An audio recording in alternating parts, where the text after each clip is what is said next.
This familiar tune, of course, belongs to the 70s, but the old player piano dates back to the early 1900s. They began to fade away in the late 20s with the advent of radios and phonographs. But now, call it nostalgia or just because they're fun, the old players are making a comeback.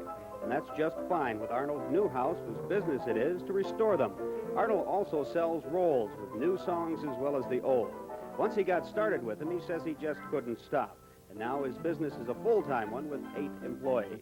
I did it as a sideline for many years, and soon I realized I was in demand. A lot of people hate to get up in the morning and go to work. You ever have that problem? Oh, not a bit. I can't get in enough hours. In fact, people think I'm completely nuts for putting in this many hours. But when you do something you like, it's easy. Newhouse says anyone can do it. All it takes is 2 feet and a desire to have a little fun. Well, you know, there was a time around the turn of the century when no self-respecting household was without its player piano. Today, it's the television set. Well, maybe your house has room for both. This is Ron Davis, TV6 News.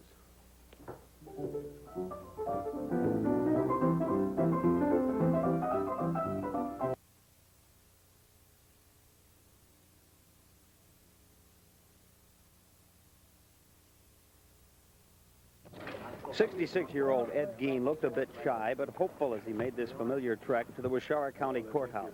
He petitioned the court for release, saying he has now regained his mental health.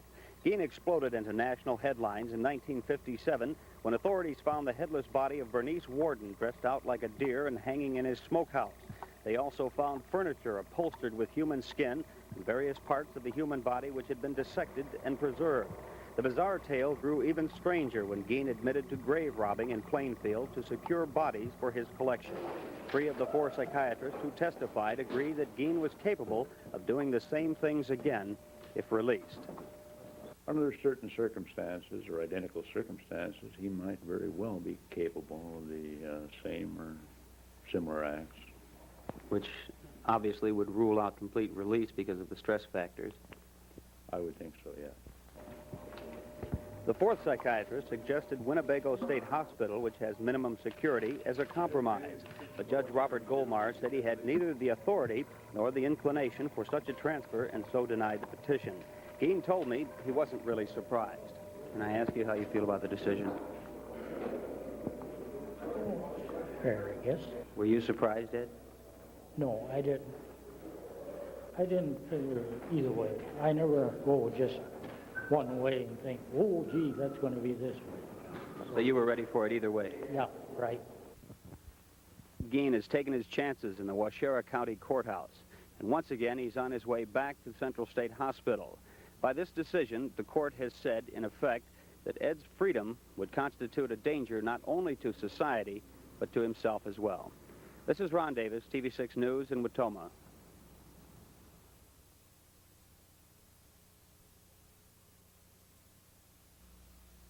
The man behind the wheel of this unlikely-looking contraption is Jim Bradley. Believe it or not, he's driving a portable radio station. It's all part of the American Motor Show at AMC's Kenosha plant. When Jim's not out in the plant talking with some of AMC's 13,000 employees, he's back in his own studio where he feeds 2 shows a day through radio station WLIP. The fare is a pleasant mix of country and pop music, chatter, plant news, and contests. What it amounted to was, you know, I've been in the Kenosha for a while. I worked news and a little bit of talk shows and this kind of a thing. I was editor of the Kenosha Labor paper. I went to a lot of the dances with the people out here. And I just felt I knew the type of music they like, and primarily upbeat, country, polka, and once in a while a classical, who knows. Well, how do they respond to it? Well, our first contest, we ran advertising in the paper and what have you, and after 6 weeks we had 32 entries. Last Christmas we had like 3,000 entries. I could never leave this job. I'd never leave. They never pulled me away from it. Jim says, as far as the company knows, the American Motor Show concept, this studio, and the Gab Cab are unique. Well, unique or not, it's a lot of fun, and it works. I'm Ron Davis, TV6 News.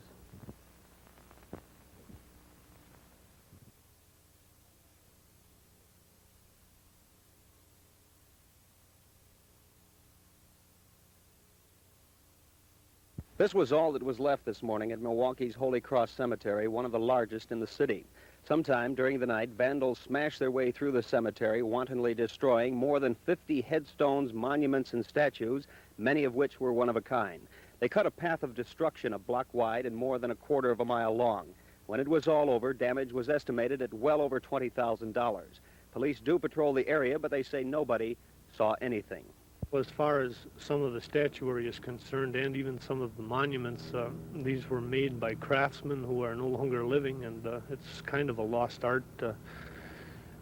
You can buy statuary, but it's doubtful as to whether you can buy the kind and quality of what's been destroyed. It's vicious. It's the kind of damage that a real sick person has to perpetrate. It can't be done by a normal individual. $20,000 is a lot of dollar damage, but the damage here goes a lot deeper than that. If one of these desecrated markers sits atop the grave of someone you loved, you know what I mean. Police may catch those responsible and they may be punished, but it's doubtful we'll ever know why they did it. They probably don't know themselves. This is Ron Davis, TV6 News.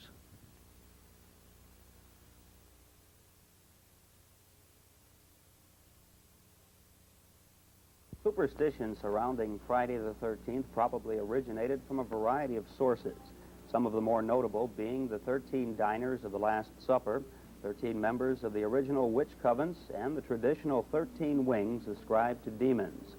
Superstition also accounts for hundreds of thousands of executions of convicted witches over the years. One of the latter incidents occurred in Salem, Massachusetts in 1692, when 20 men, women, children, and a number of dogs were convicted of witchcraft and executed. That old fanaticism has abated in these modern times, but perhaps, at least according to one Milwaukee witch, not as much as it should have. A lot of people today immediately tie the word witch in with the devil and with small children and sacrifices and things like this. Or if you're on the West Coast, it's sex, drugs, and witches, you know, they tie it together. But I think a witch is somebody who's very involved with nature, with psychic and herbal healing, and it's a very it's a contact with the earth, a very earthly contact.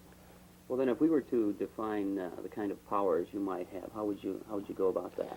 Well, I would say that the power or the ability of the witch is his knowledge of herbs and of the psychic world he's involved in. I don't think that he can zap people like Samantha. I think that's the TV concept.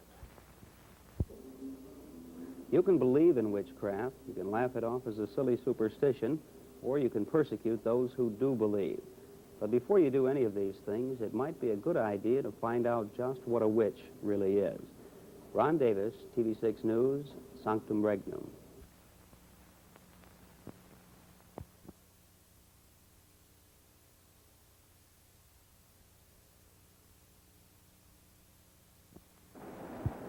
Wherever it's bound, the odds of a hijacking aboard this jet are considerably less than they were a few years ago. Airport officials credit weapons screening by X-ray machines and magnetometers which detect the presence of metal. But the use of both devices may soon be halted by a federal court order.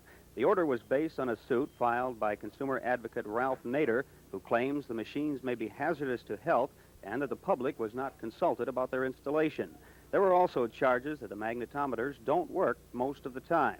Tomorrow, the Federal Aviation Agency will get a chance to appeal the court order. If the appeal is turned down, these machines will have to go. Before the machines were installed, they were checked by the manufacturers and determined to be safe. Since the installation, they have been checked by the proper authorities, and the conclusions reached by them is there's absolutely no hazard to the operators or to the general public. Since the present procedures were installed a year ago in January, there have been no successful hijackings in the United States. I'm not carrying a weapon unless you want to count this metal microphone. Well, obviously the machine does. The FAA says these beeps have detected more than 58,000 weapons and ended up in more than 3,100 arrests in 1973. Hijackings, almost non-existent. But what happens in 1974 if these machines are banned? That's anybody's guess.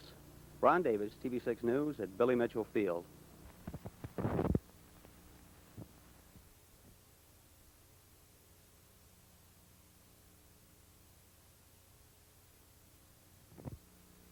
If this looks like fun and a nice way to spend one of the first real days of summer, well, it is. But this particular bike hike by the 6th, 7th, and 8th graders at Glen Hills Middle School is a little more than that. The 6-mile stretch began at the school and wound its way to Big Bay Park in Whitefish Bay. The kids say it's all to show the adults how to save gas and to demonstrate ecology in action. What do you hope to accomplish today? Well, we hope to fight pollution. The cars will know to ride bikes. The cars are making too much pollution. Okay, that's the ecology angle. What about the gas? Now, you know there's quite a shortage of gas today. You trying to get that message across, too? Yes. Hey, what about the future? Now, when you go to work, a lot of people drive cars. You plan to keep on using a bicycle? Well, when you're going to go somewhere far, well, I suppose you're going to have to need a car. But otherwise, I'm going to use a bike. Well, obviously, no means of transportation is perfect. But if we continue to pollute the air we breathe, and if our gasoline resources continue to dwindle, this may someday be the only means of transportation left to us. Ron Davis, TV6 News, Whitefish Bay.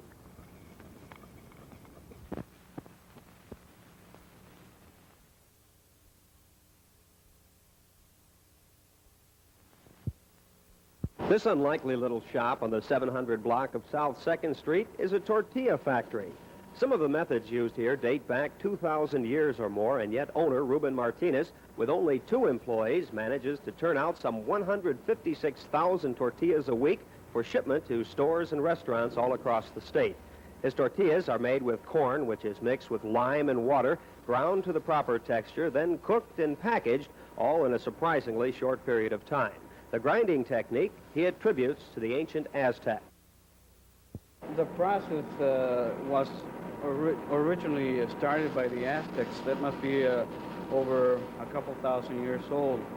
Now, it has been modernized. You know, we have included some motors and things, but the basics are the same as it was when the Aztecs started making their first tortillas. I notice you hand grind these stones. Are these some special kinds of stones now?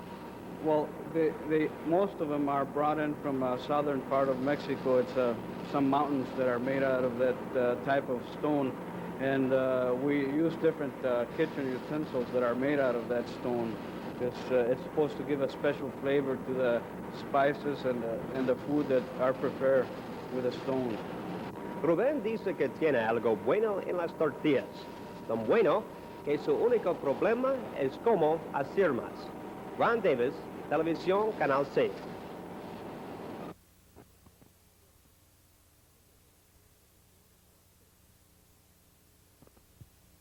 Today is All Hallows Eve, and for Milwaukee area witches, it's the holiest of days. In honor of it, visitors at Sanctum Regnum Occult Gift Shop are being treated to apple cider, pumpkin seeds, and Sabbath cakes. The witches tell us they represent the gifts of nature, but for the witches themselves, the big events are the Sabbaths, which are usually held midnight of the 30th to midnight of the 31st. Hallows Eve is the end of the harvest seasons, the spring, summer, and fall, and it's the beginning of the winter. And so this is the time to the witches when they prepare for the winter, they give thanks for the harvest that's come, and also at the time when the priestess gives her authority over to the priest through the season of winter. Fritz says the ceremonies involving the witches' Sabbath are secret, as are many things known only to the witches themselves. Where they will be held is also secret, perhaps next door to you.